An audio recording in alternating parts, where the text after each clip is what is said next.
welcome back. We're glad that you're here to join us for another installment of Honoring Your Truth. You're going to hear in this next testimony someone who knows God, knew God, but really wasn't in a relationship with Him. But yet God still kept them. I mean, imagine looking yourself in the mirror and you can't stand what you see.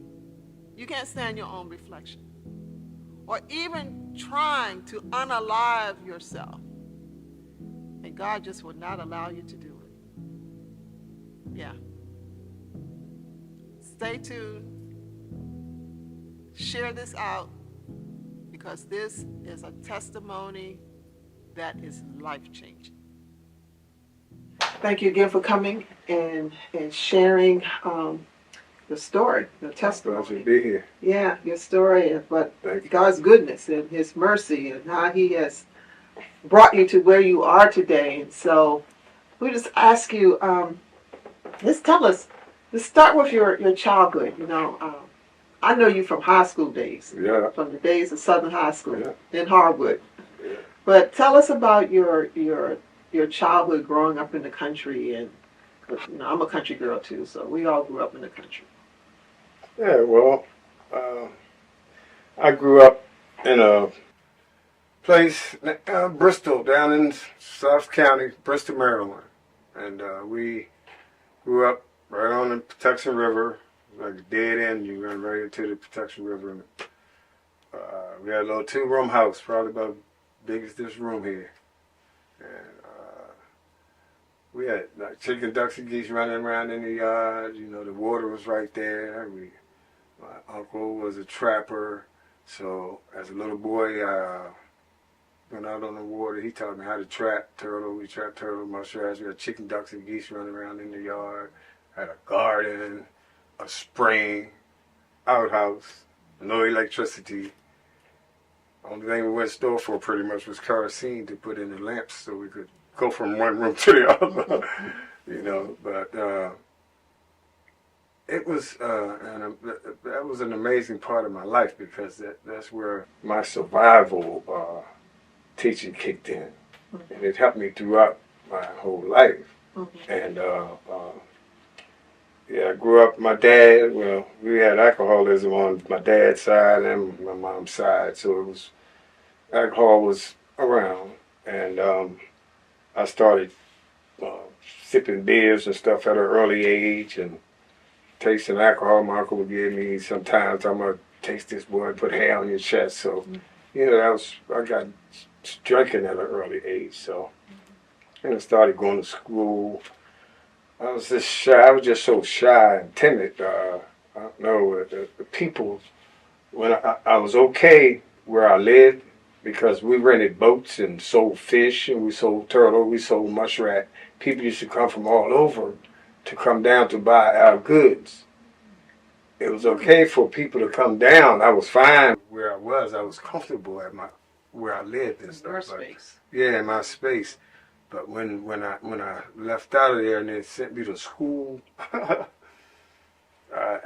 don't know. I just went inward, and I was this shy little timid boy. I got picked on, talked about, teased, about my clothes and my shoes. And it was in there the best of stuff, but I thought we was fine. I was all right. We never was hungry. We had a garden that had everything in there, but just to leave out of my safety zone and leave and go into another environment, it just took me to another place as a young boy. Mm-hmm. But then, as I grew older, and we moved from there, we moved up to Oasis Corner, up to Drury. We first moved to Bristol, then we moved to Drury. We moved to Drury, then we moved to Bristol. But I got to go into junior high, and at Oasis Corner, it was, a lot of my cousins and friends that I knew. They were drinking too, and then they were smoking weed, and so I got into that with them, just trying, because I just wanted, I guess I was looking for a friend, peer pressure. Mm-hmm. So I started, that's how my drug stuff started with the marijuana. Mm-hmm. Started smoking marijuana, started drinking liquor, alcohol. Then I started buying big quantities of drugs. Then I started selling drugs. Then the LSD came when I went to start going to senior high. Started mixing the LSD with the marijuana.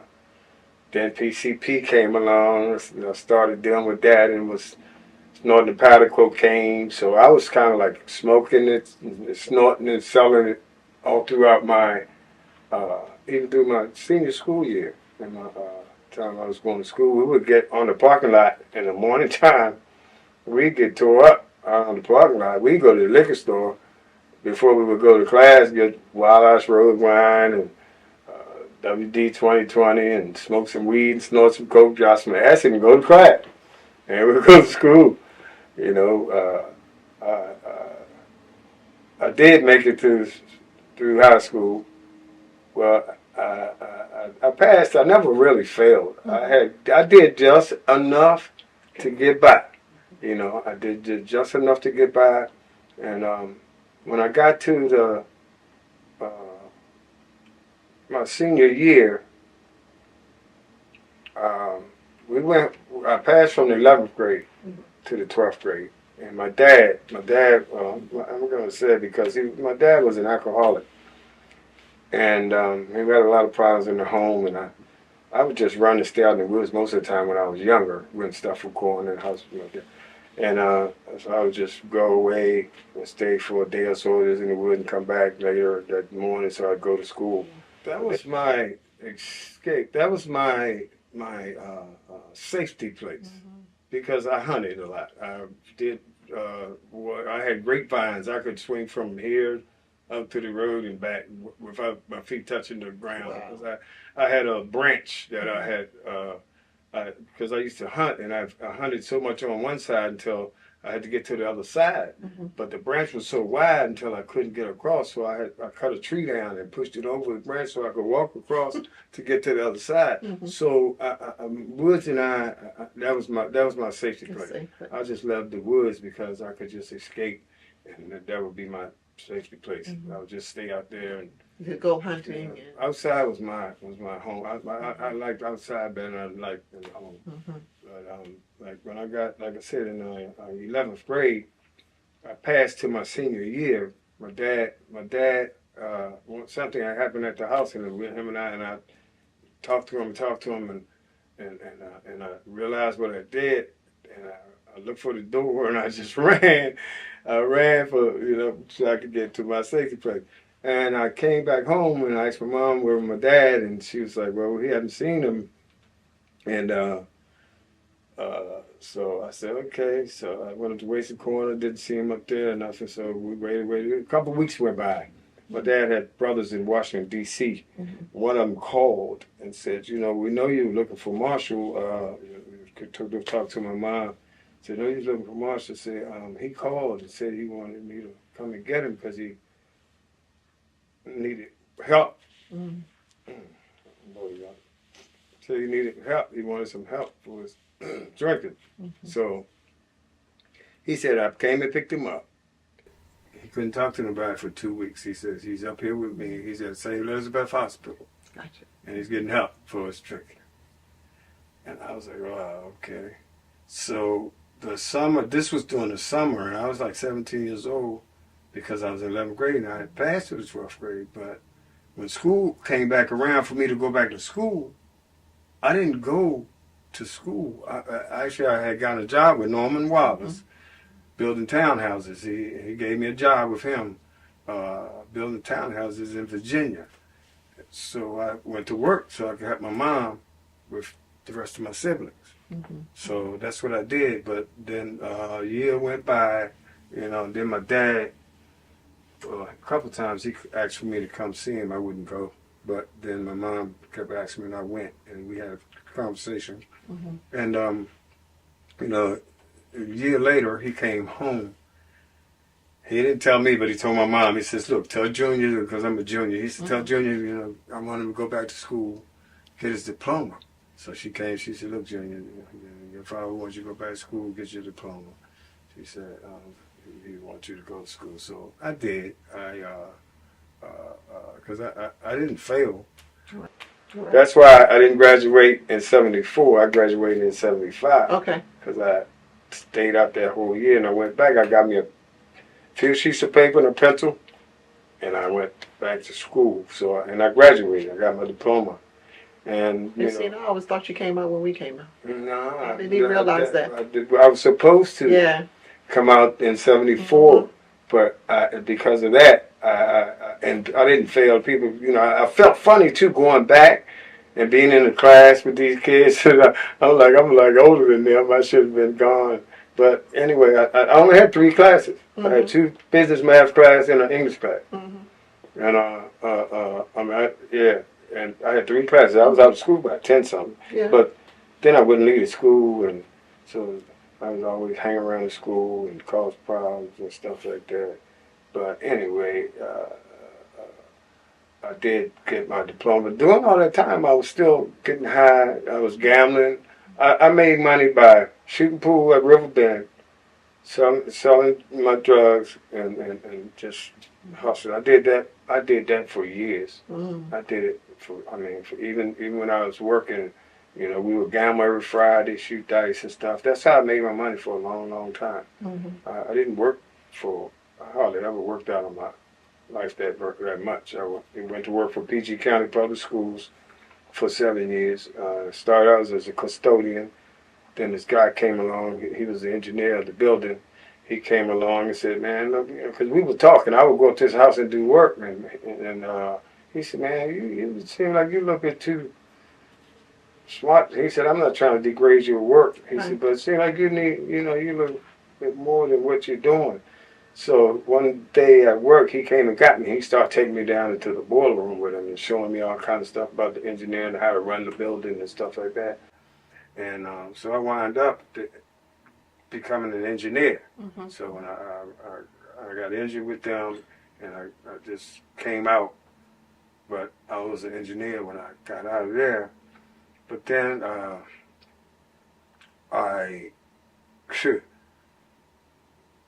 even during that time, I would never go to work high or drunk enough. I would go maybe with a hangover or something. But I did drugs for a long time, and then I wound up pretty much getting hooked on my own drug. I started smoking crack towards the end. I started smoking crack cocaine. I met this lady up in Prince George's County. I lived in Prince George's County for about 17 years because that's where my wife was from.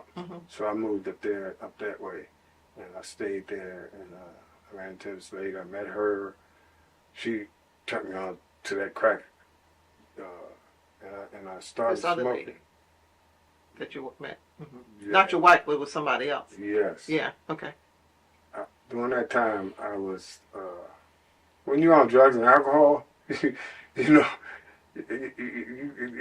people ask me why did I do this? I'm like, look, I was on drugs and alcohol. My kids, I had to make amends with them. You know what I mean? And then explain to them, I had to make amends with my dad. And him and I made amends because he had to come and live with us towards the end, and we hugged and talked, and my dad was 6'3", and we hugged, and he cried boo-hoo like a baby, but it was needed, and we did that, and God has a way of working things out, and it worked out. But I had to do the same thing with my son. I had to, because he was my kids. I had 2 kids at the time and I could see they were getting into it. It's a terrible thing. I was getting so high and stuff until I was hating the person who I became. I was literally hating myself. And I kept trying to get away from myself, but I just couldn't get away. I could not get away from this person who I was. And I kept trying to change, but I just couldn't at the time. I don't know what it was. It just seemed like that stuff just kept calling my name, and I just had to go. But then I noticed my kids were getting older, and I was trying to hide it through all my, so I didn't want them to see certain stuff. I wouldn't do certain stuff around them, but they got older, and they started looking at me, seeing I was missing here and there and all. And I think my kids just started not liking me, And then God was, he was really, I know he was dealing with me the whole time because I felt something was right, but I just couldn't get right. I was like, man, do you really want to grow up with your kids hating you? Well, if you hate yourself, it's bad enough. Now your kids don't even like you. You know what I mean? It just goes. My daughter even said one time. She said, told me, she said, you know, Dad, people saying that. See me, I saw your dad. You like, he ain't my father. You know, they didn't even want to be me to be recognized as their father. You know, and I was like, man, wow. She told me that, and I was like, that thing, it really resonated in my brain. So I started thinking. I said, man, I got to do something. And then my wife, I mean, well, I wasn't married then. I didn't get married until 2001. This is really prior to that. My kids were like young then, beginning to be teenagers then. So I said, man, something got. So all this time, I mean, I got high. When I became a man, I was 43 years old. So I kept going on and on and on, and I know my wife, she was getting sick of me because I could tell. You know, I'm like, man, I got to do something. I'm going to just lose everything and everybody, you know what I mean? So it was one night on my, before that happened, at the end of my run, after I did all these drugs and stuff, I got hooked on the crack. I had gotten 4 DUIs. I mean, I would drink, and I get only, you know, I would get caught drinking. So I had 4 DUIs, but you know, the funny thing about it, the DUIs I got, they would suspend my license, take my license from me. I would drive all that time still without a license. Then I'd get my license back. I never got caught when I didn't have my license. But every time I got my license back, I would get caught again. Yeah, I would get caught again. And then when I sit around and think about it, I'm like, you know, God was with me through all that mess. And I never got a whole lot of jail time. The most jail time I got in my life was the last time that I had the DUI. They gave me 2 weekends in jail. And I'm here to tell you, they were the longest 2 weekends of my life. I'm telling you, it seemed like forever. And I had time to think, and I'm like, man, if I keep going down this road, you know, it's going to be something else. And then after that, I got into this jam in Bywaters. I was in the house with somebody. It was like 14 kilos of cocaine. And we have been doing this for a long time. I don't go into specifics about it because I don't want to put. But we have been doing stuff for a long time. Anyway, this day we got the police came. They raided the house, and I got locked up. I got locked up. 17 charges. Kingpin charges, and then state transport charge. Every charge I think that they could think of, they gave me. So I got out. So I come home. You know, of course, I had to go to court. I went to the first court. I didn't have a lawyer. They read off all the charges to me. Told me I was facing 35 years in the federal penitentiary. And that I definitely needed an attorney. So they let me go that day. Went back again, second time. I still didn't have a lawyer. So the judge said, Mr. Hall, he read off all the charges. He said, this is what you got. He says, I don't know if you realize how serious this case is or how much time you're facing. He said, but you are facing 35 years in the federal penitentiary. He said, if you come up in here again and you don't have an attorney, he said, we're going to trial. He said, these people have an attorney and this state is ready to go to trial. I said, well, Your Honor, I tried to get an attorney, and I said, they want $13,000.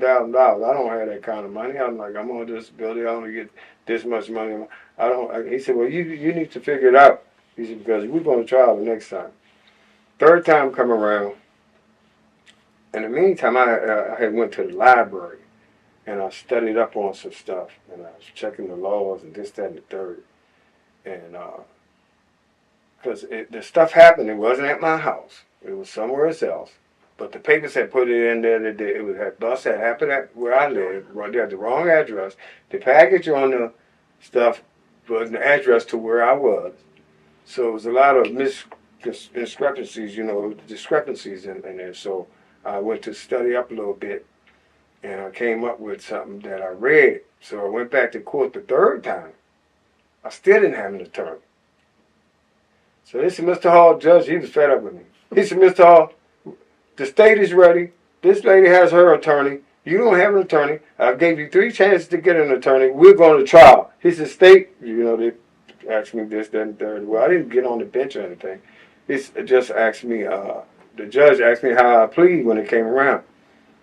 I said, because the other lady, she pleaded not guilty. And I said, well, I take the Afro plea, Your Honor. He was laying back in the chair first, the judge. And he sat up. He said, what'd you say, Mr. Hall? I said, I take the Alfred plea, Your Honor. What is the Alfred plea? Well, from what I studied and I saw, like, you can, like, say what happened. Mm-hmm. They have all this evidence. The evidence is there. I'm there. But they have to prove that this evidence belonged to me. Mm. They couldn't prove that because they had so many discrepancies. The case was botched up. It was terrible, and so what happened when I said that, he sat up and he said, "You said well," and I said, "I take the Alpha plea, Your Honor." So he leaned back in the chair again.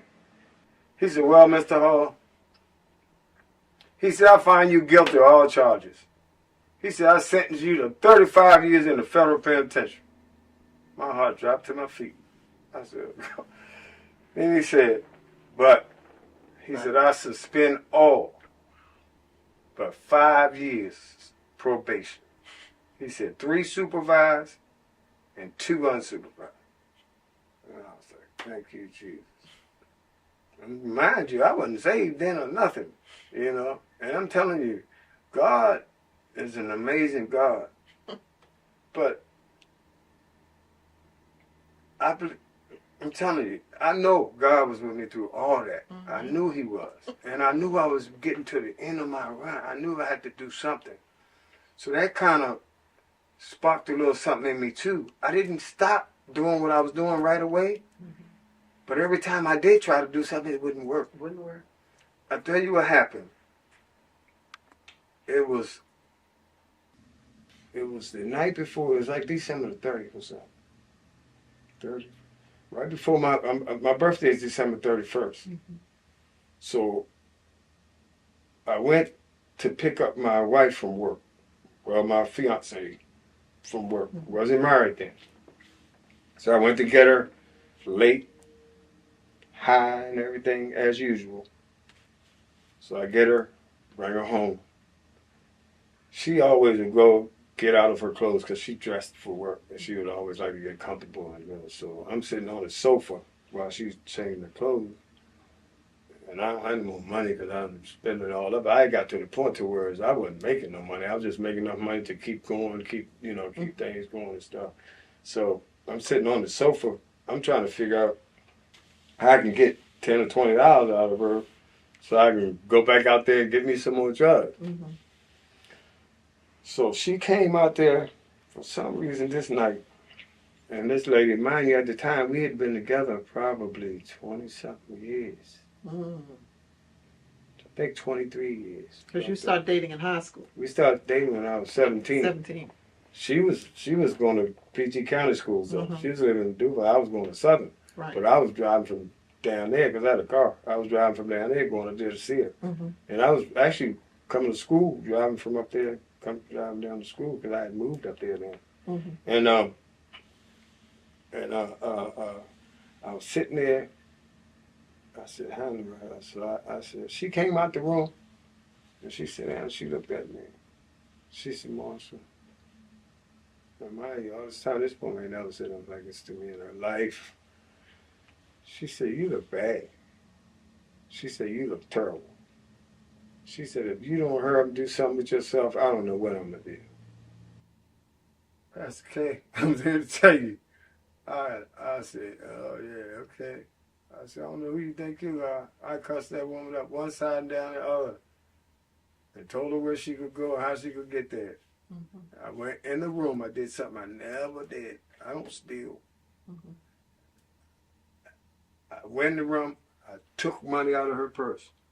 I said, I'm going to fix her. I don't know what she thinks she is. I'm walking up the street talking to him. So, like, I don't know what she is. And I said, I'm going to go up here and get the biggest rock I could find, the rock of crack. I went and got that rock of crack.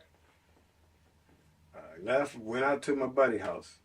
He had two other guys that was in the house with him. I come, I sit down at the table. You know, of course, we had the crack pipe. He had the crack pipes already there because it was already smoking. So, he gave me one of the pipes. I broke a piece off. Put it in the pipe and I hit it. And I didn't feel nothing.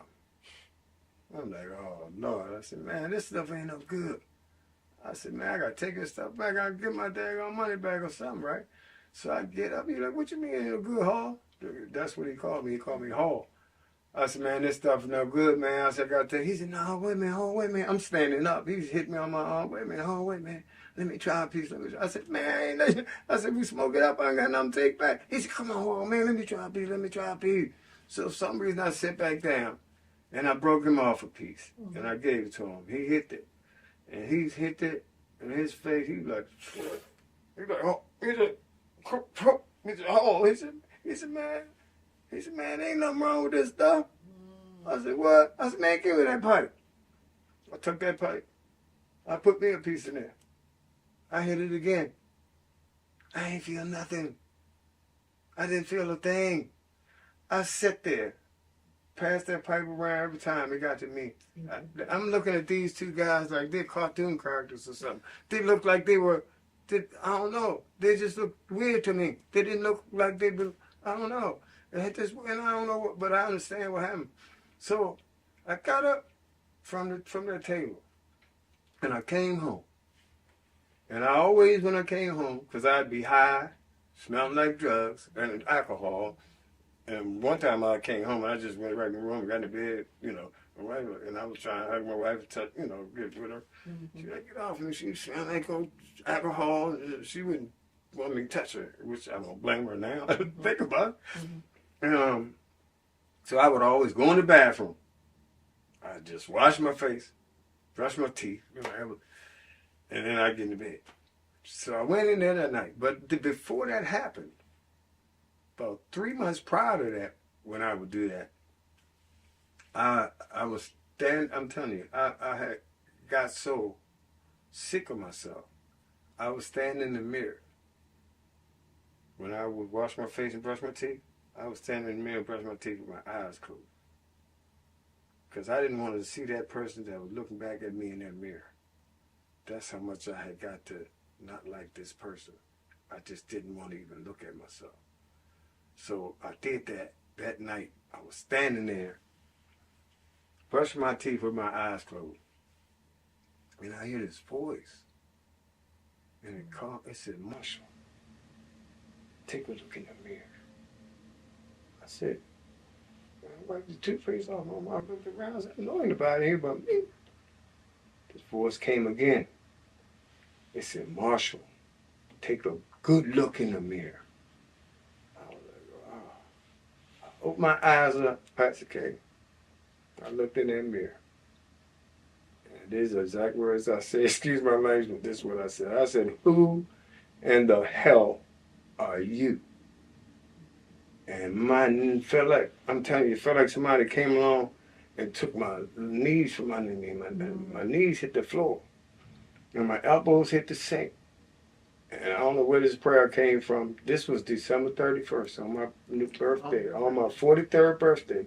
Mind you, when I was getting high later, prior to this happening, I was telling the fellas, I ain't getting high no more. My birthday coming up, man. I'm be 43 years old. I ain't doing this stuff no more. They'd be like, oh, Hall, just pass the pipe, you know. This was my 43rd birthday. My knees hit that floor, my elbows hit the sink, and I'll never forget this prayer. This was December 31st, 1999. I said, God, I said, you got to help me. I said, you got to help me now. I said, if you take these drugs and alcohol from me and save me from myself, I'll chase after you like I chased after them drugs and alcohol. And Pastor K, tears were just flowing down my chin. I mean, tears were just coming down my face. And then I got up.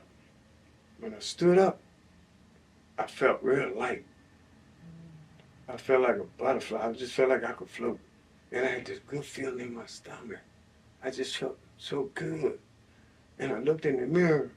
I ain't look no better, but I had a different look. And I was like, man. So I ran in the room to tell my fiance. I told Jeanette. I said, I woke up. I said, honey, I said, guess what? I said, guess what? She looked up at me and she said, what? I said, you don't have to worry about me no more. I said, I'm not drinking no more.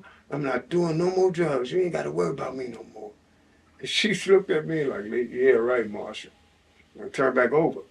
Because I had stopped several times. You know, it's an amazing thing when you ask God to help you quit something. We can quit anything. But it's different when God delivers you from something. I quit a lot of times. I quit one time for 3 months, 6 months. Not the longest I've ever quit was 9 months. God delivered me from them drugs and alcohol right in that bathroom that night. I didn't realize what had happened to me then because I ain't know nothing about deliverance or nothing like that until I started coming to church. And I'm telling you, God delivered me that night from drugs and alcohol. I walked away from the drugs, and the reason how what helped me did it, because I would, after that, when I got out that bathroom, I went and took me a shower. One of the best showers I took in months. Took me a shower. Got in that bed, and I laid down, and I laid my head on that pillow. And every time I laid my head on that pillow, and I got to where I was falling off to sleep, I heard, go to church. Go to church. Go to church. That's all I heard. And God was still ministering to me. And I'm like, I can't go to church. It's like 3 o'clock in the morning. There's no churches open.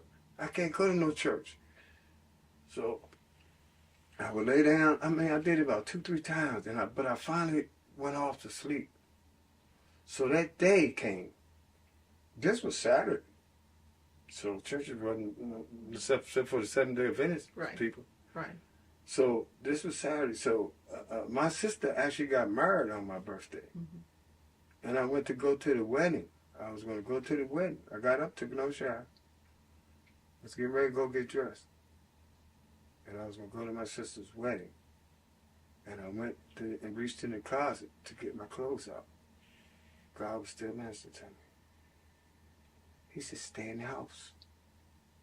Don't go outside. I said, I got to go with my sister and she get married today. It's like, stay in the house. Don't go outside. I was like, oh my God. I said, okay. So I sit on the bed and I'm like, why? So I thought about it because, you know, alcohol and stuff was going to be there. It was going to be like a party. You know how weddings are. So I got it afterwards. So I had this little teeny Bible. I told you that. I told her, I said, I'm not going to Joyce. My sister Joyce got married. I said, I'm not going to her wedding. I said, because I'm going to stay in the house. She said, I don't care what you do. She said, I'm going. She was still upset with me from the night before for me taking her money, right? And I sat in the house. I always had a little Bible with me. Even through my drug addiction life, I always carried a Bible. So you knew God. You always knew God. You just hadn't turned your life over to Him. That's what it was? My mom and I talk every day. My mom wrote the 23rd Psalm on an envelope for me when I was probably about 23 or so. And I always would keep it on my dash in my car. It stayed on my dash in my car so long until the sun dried up. And I went to pick it up one day and it just crumbled up. Wow.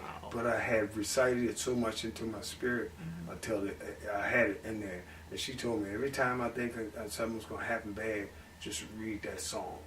and I kept that. So my mom was a Christian lady. Yeah. She knew the Lord. My grandmother knew it. But my mom and I, every day I talked to her, it was never a day that went by that I didn't talk to her. My mom didn't mention something to me about God. So God was instilled in me at an early age, but I just didn't have that relationship with him. Gotcha. I knew God. I believed God existed, and I did believe. That's all I knew. I didn't know anything until I started coming to church, which lead me back to what I was saying. When God was dealing with me, when I was trying to go to sleep, he was telling me to go to church. That Sunday came. That night I laid down, I couldn't wait till the sun came up and cracked that curtain so I could see the light outside. So jumped up. That's when I took another shower. And I said, I'm going to church. But the only church I knew was where you all were having church out at Beacon Light. Because I went with my sister there one time. They invited me to go, and I was hungover that morning when I went, but I went. And I remembered your husband preaching, Pastor Richard Johnson. And I liked the way he preached, and that's what drew me. So I said, well, I'm going to go to that church. Because I could understood what he said. It stuck with me, that. So I went out there, and then I kept going. But then I ran. This was Southern High School, though. Southern High School was where it really happened. When I went down to Southern High School, where we graduated from. Yeah. I went down there because what happened. I went to that. That's where I realized where Pastor Richard Johnson was. That's what got me to Southern High School, because I remembered him preaching, and I liked it. But then it was down at Southern High School. That's where I got in my car, and I shot straight down to Southern High School. And I went down there, and I'll never forget, this man, I don't know, it was like he just knew my whole life. He preached John chapter 5. And I'll never forget it. Where these people were by this pool of Bethesda, they called it, and they were lame and crippled and all kind of stuff, and they had been there for so long, and the first person that would get in the pool, the angels would come out of the heavens and would stir up the waters, trouble the waters, and the first person to get in there would be healed. And said this one guy was there, and he had been there for like 27 years or 28 years, something like that. And I'm like, man, I've been out in the world for 27 years. And I'm like, okay. So he was like, Jesus came by and he saw the man, and he asked the man, asked him what was the matter. And he says, well, sir, I have no one to put me in the pool. And Jesus says, well, do you want to be made whole? And the man said, yeah. He said, well, all you got to do, he says, is rise, take up your bed, and walk. I jumped up. I don't know why. I jumped up out of my seat. It's like, this man talking to me. I'm like, he talking to me. He talking about me. So I jumped up. And I was like, man, wow. So, only thing I remember after that, the service was over. I think he was called down for, how you call for Pastor K. I sit every time I go to church, whether it's for gospel singing or a concert. I try to place myself right in the center where the pulpit and the preacher is. And I sit 8-10 rows back. I do it all the time, no matter where I go. And that's where I was. And there was people on both sides of me. I don't remember getting up. I don't remember walking past nobody. I remember down at the altar when I looked, I saw Pastor Johnson. Then I looked back. And I saw where I was sitting. And I looked at that again, and I looked back. I don't remember taking one step. I got down there to that altar. And that was the day I gave my life to Christ. I gave my life to Jesus Christ. And I started going to that church. Because as a kid, I went to Sunday school, and I didn't remember none of that. I didn't remember that. I'm like 6, 7, 8, 10 years. I didn't remember any of that. Most of the time I was on the water trapping and stuff. So I didn't have much church in me at all. I didn't know nothing about church. So I got church through you and your husband, and everything I learned from First Christian. Everything I learned about God, everything I learned about the Bible, I got from there and from here. And I'm grateful for that. I am, because I believe if I hadn't, I wouldn't be sitting here having this conversation with nobody. I know God would have took me out. So I thank God. I'm telling you, I thank God for you. I thank God for your husband. I thank God for this place. I thank God for Southern High School. I thank God for Beacon Light.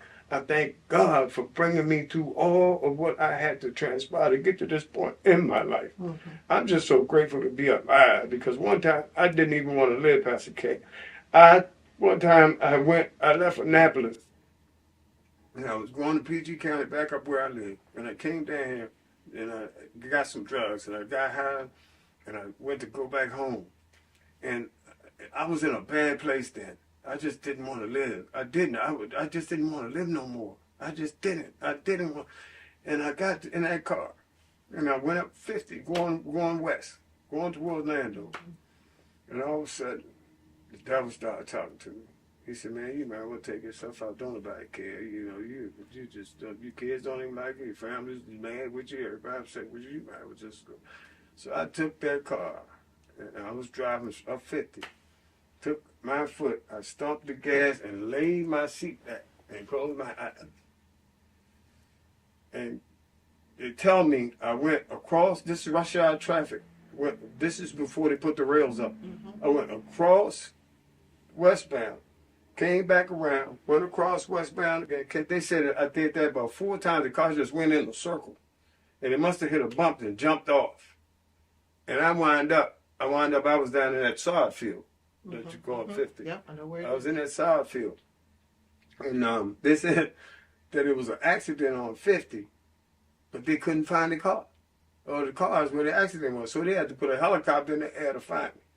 That's how they found me. But when I looked up, it was 2 older white people sitting over top of me, looking down on me. And they said they thought I had a heart attack. I had these baggies in the dash. I took them out. I threw them in the bushes, you know, and the hedge bushes. And then I cleaned the ashtray out. I had some PCP. I sprinkled that all out in the field.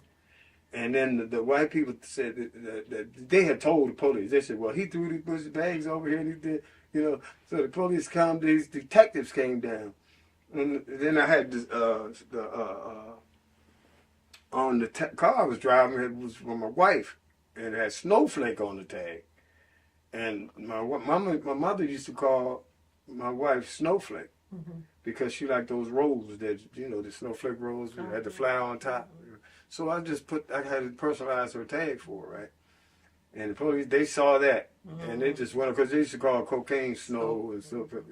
So the woman had already told her I had this stuff, and I had threw over there. They was asking me what these baggies were, so I made up the story.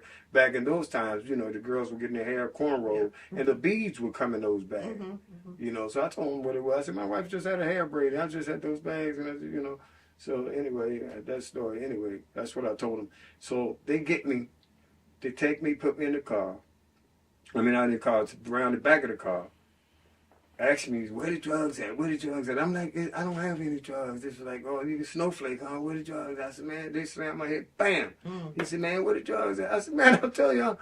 I said, look, man, I just ready to have surgery on my back. I got a bad back. I'm disabled. I said, he said, look, I'm going to ask you one more time. Where the drugs? I said, man, I don't. Bam! Slammed my head on the trunk again. I said, you know what, man? Shoot. I said, just lock me up. And that's what they did. But before he went in his suit coat pocket, pulled a bag of white powder stuff on, slammed it on top of the car and said, F it, this is. It's a black police detective. But anyway, that panned off, wasn't nothing, wound up.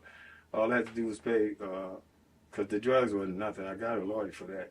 The drugs was fake, and all I had to do was pay for the piece of So they salt. never found what you threw away?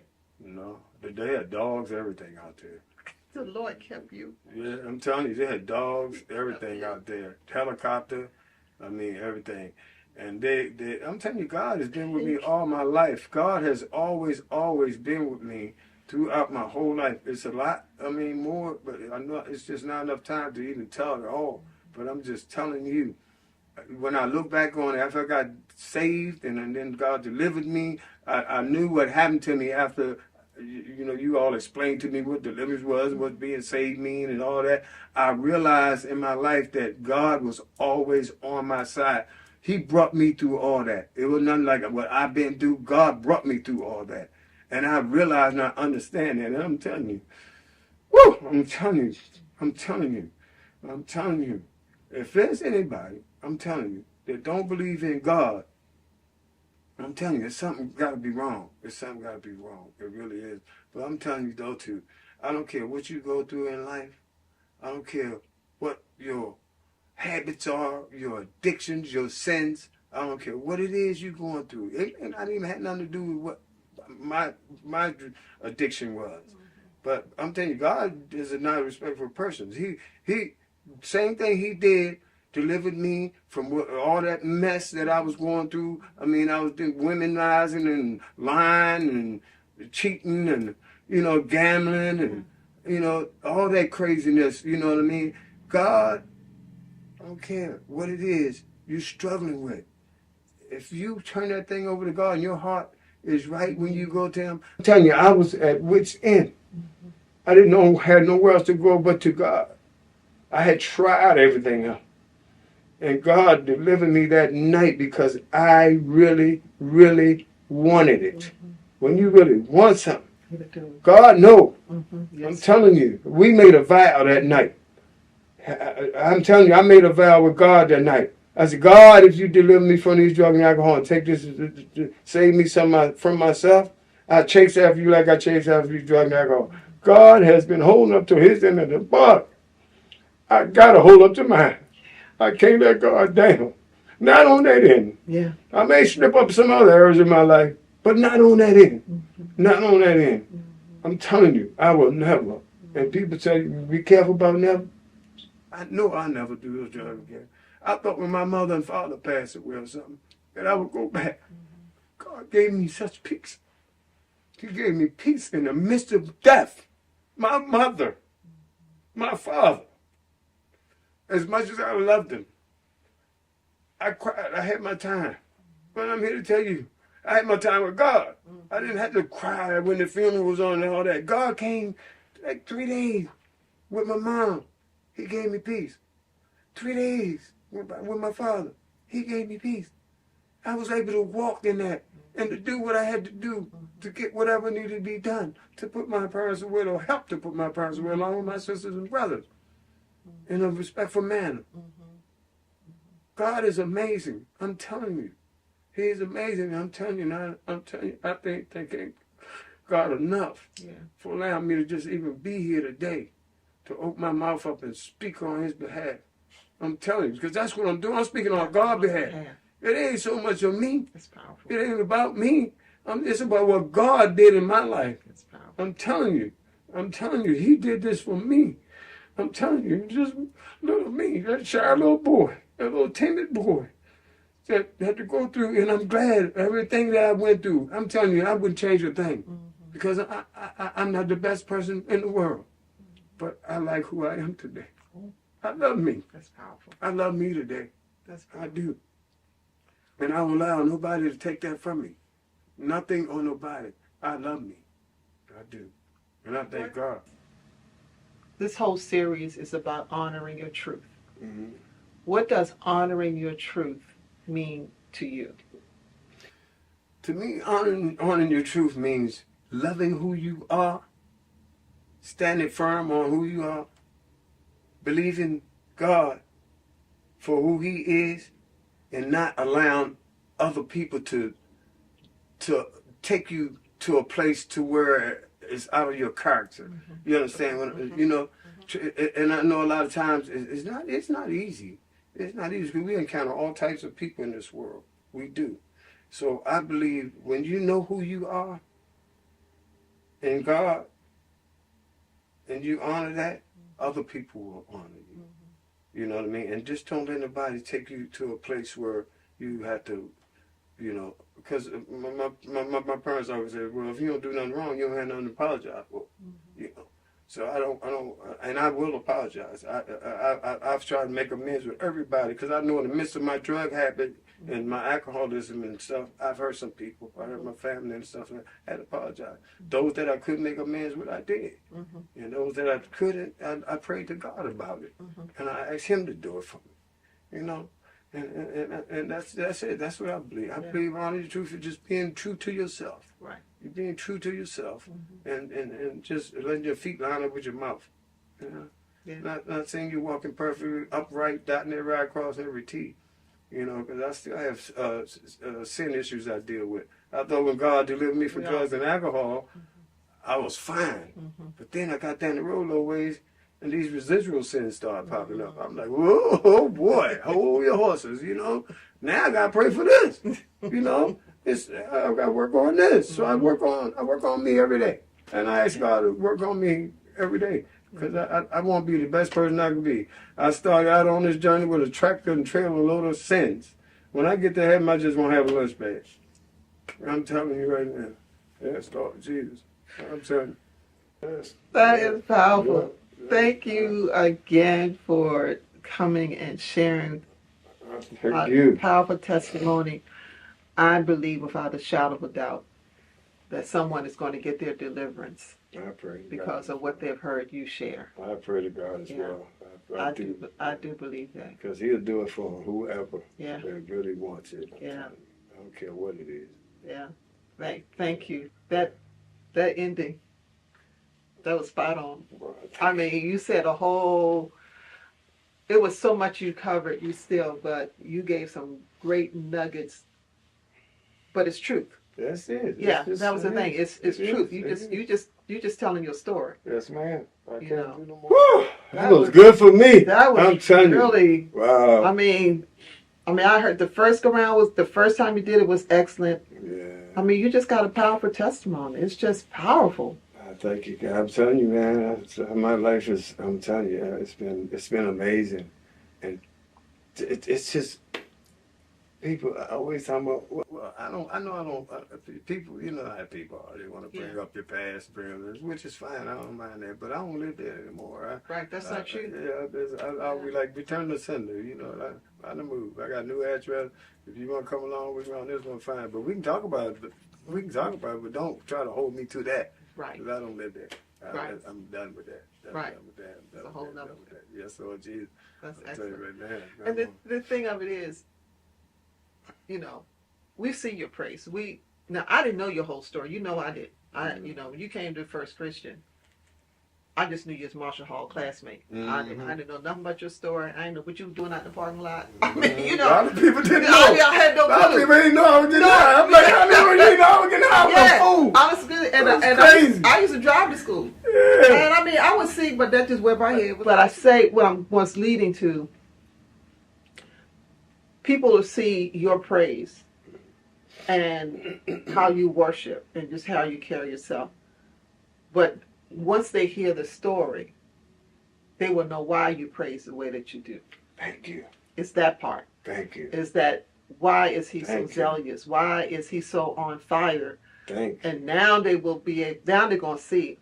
Oh, that's the only. That's reason. where it comes from. That's the only reason.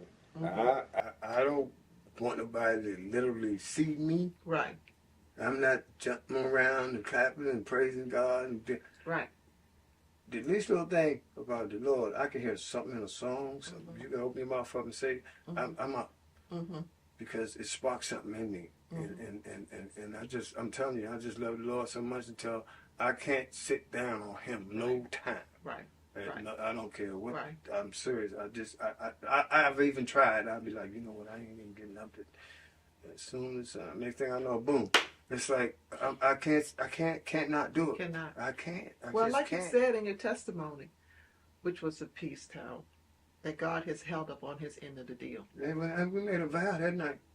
I made a vow to God, and He made one to me. And God is a promise keeper. I'll tell you, He keeps His promises. He ain't gonna slack on His. And I'm telling you, every time I think about something crazy or jacked up, something, this spirit, until this thing rise up in me, the Holy Spirit just, and He's like, boy, you know, and it's gone. Yeah. You know, it's Don't gone. go out here and lose your mind. Because I try to feed myself with a whole bunch of positive stuff. I don't like a lot of mess. I don't mind listening to people's problems because that's what I do. I don't try to fix nobody's problem. Right. I just try to let them see their own problem. Mm-hmm. And they pretty much got the answer to their own problem and let God deal with them. Mm-hmm. God can do. Because I remember when I first got saved, Pastor K, I thought I could save everybody. You know how we bring people in the church, bring people in, bring people. And they would stay, some of them would fall back, the ones fall back, I'd go get them, like, what I do wrong? So God told me one day, he said, Marshall, you can't save nobody. He said, bring me the fish, let me clean them up. I said, oh, I got it now. I got it now. I got it now. You know, but I was just so rambunctious and so, because the people that I used to hang with and the people that I loved were still be like, I want to get what after him, man. He had to let me know, man, you can't save nobody. You just march your own. I'm the one that can do. Let the Holy Spirit do that. You just bring them to me. Let me clean them up. So I'm just a fisher for men. Yeah.